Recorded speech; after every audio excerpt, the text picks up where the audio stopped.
নমস্কার, সকলকে শুভেচ্ছা এবং ভালোবাসা জানিয়ে আজকের বার্তা শুরু করছি।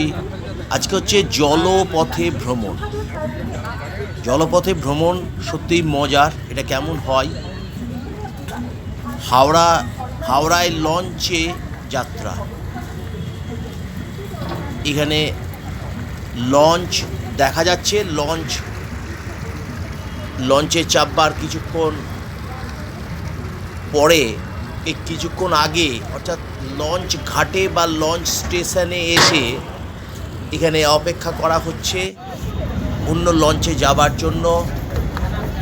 এখানে সেই লঞ্চ এসে দাঁড়ালো। আমি বাবুঘাট গেছিলাম হাওড়া থেকে লঞ্চে। এবার ট্রেনের মতোই যারা অন্য যাত্রী তারা নেমে যাচ্ছে এবং যারা বাবুঘাট যাবার তারা বাবুঘাটে যাওয়ার জন্য লঞ্চে উঠছে। ট্রেনের মতোই এখানকে সকলকে নিজ জায়গায় বসতে হচ্ছে। তো লঞ্চে জলপথে ভ্রমণ সত্যিই একটা মজার এবং দারুণ জিনিস। এখানে এখনও ট্রেন ছাড়েনি, এখনও লঞ্চ এখানে ছাড়েনি। হ্যাঁ, এইবার ছাড়লো। লঞ্চের ভেতরটা অতি মনোরম।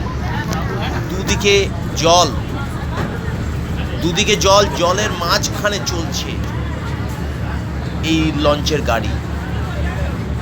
জলের মাঝখান দিয়ে চলছে।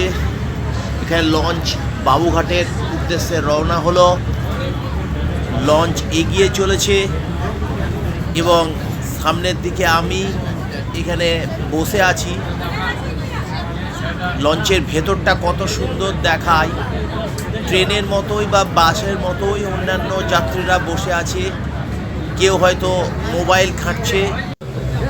এর মধ্যে গাড়ি কিন্তু এগিয়ে চলেছে।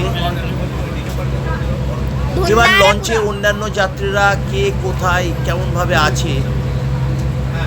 এখানে একটা শিশু, সেও অভিনন্দন জানাচ্ছে। এটা অপূর্ব দৃশ্য। এই অপূর্ব দৃশ্য হয়তো এর আগে কখনো দেখাতে পারেনি এই জলের মধ্যে। তো আপনাদের কেমন লাগছে এই ভিডিওটা অবশ্যই আমাদেরকে জানাবেন এবং সাবস্ক্রাইব করে দেবেন।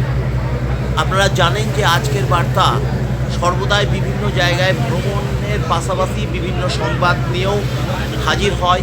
তো আজকে সেরকম একটা অপূর্ব একটা ভ্রমণ, যেটা আমাদের এখানে খুব কম লোকই এটা অনুভব করেছে, আমরা সেটা দেখাতে চেষ্টা করছি। এবং আরও একটা মজার জিনিস যে আগামীকাল আপনাদেরকে দেখাবো যে রাত্রে লঞ্চ কেমন লাগে, সেটাও আপনাদেরকে দেখাবো। তো এগিয়ে চলেছে লঞ্চের ভেতরের মধ্যে। এখানে সমস্ত যাত্রীরা অপেক্ষা করছে। যেতে খুব বেশি পথ নয় বাবুঘাট, ওই খুব বেশি হলে 10 মিনিট বা 10 মিনিটেরও কম। তবু কিন্তু এগিয়ে চলেছে লঞ্চের ভেতরে এবং চারিদিক থেকে আপনাদেরকে দেখাতে চেষ্টা করছি।